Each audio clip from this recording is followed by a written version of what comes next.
500 years. This began as a small encampment in April. People saying, no, we refuse to accept this, and it grew because people were courageous and they did not back down. And it grew and it inspired many others till thousands and tens of thousands have been there. Yes, I'm talking about Standing Rock. Yeah.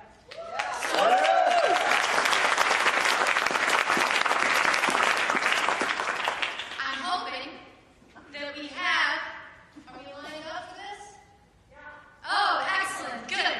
So we have a special treat. One of the co-initiators of this effort, his name is Chase Ironeyes. He has been at the center of the struggle in Standing Rock. He is there now, and we're going to have a message from him.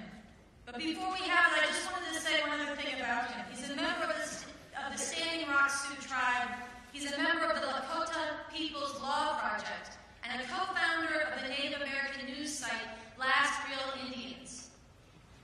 He's also a co-initiator of this effort, and he is live from North Dakota. I'm hoping he'll be on the screen in a second. Are you with us, Chase? I don't know if I'm on the screen. I mean, next time. Okay. We have your voice. Go ahead. Yeah, I was wondering if you can hear me. Yes, we can hear. Yeah. Oh, okay.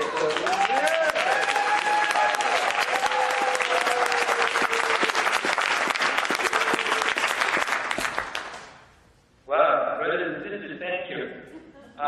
We began this fight. I was running for the United States Congress when this fight started, so I couldn't be completely dedicated, but I was there on the front line a few times to see the brutality, to see the constitutional, human, and civil rights violations being perpetrated by our administrative arms, the arms of our democracy that we look to be just, to be reasonable, to be objective, but which arguably now, more than ever, are susceptible to being overtaken the corporate state.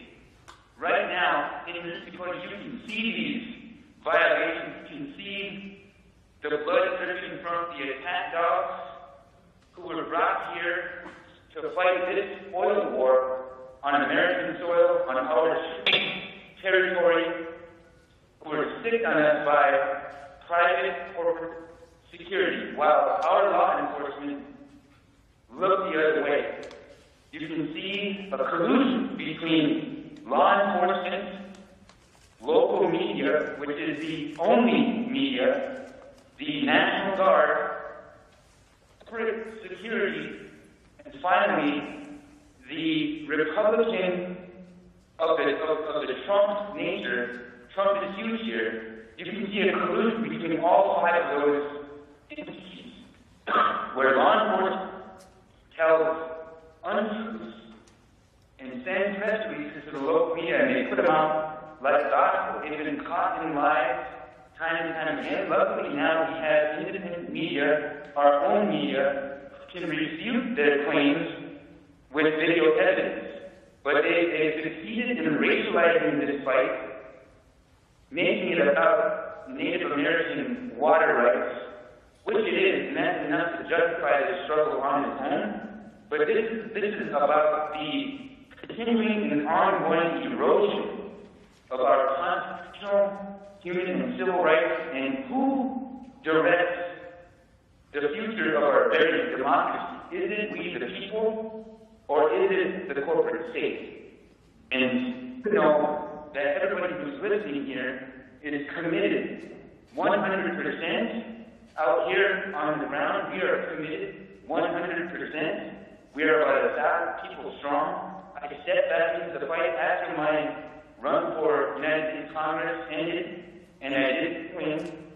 But I entered a more important fight, and that fight is happening right now. So we need to share all of our truths and keep the spotlight on us, because it's going to heat up. We are preparing for a Trump administration to approve the corporation's easement to drill under our river and to potentially contaminate our entire water resource it's our sole drinking source right now. And so, this is just getting started. The real fight has begun. And that's when I came into the scene, because we had organized, done some great work, able to provide logistical and material support in terms of humanitarian aid to the camps. They're all out there, their spirits are lifted right now, and we're only going to get stronger. So we need your help, and we're all in this together. Thank you.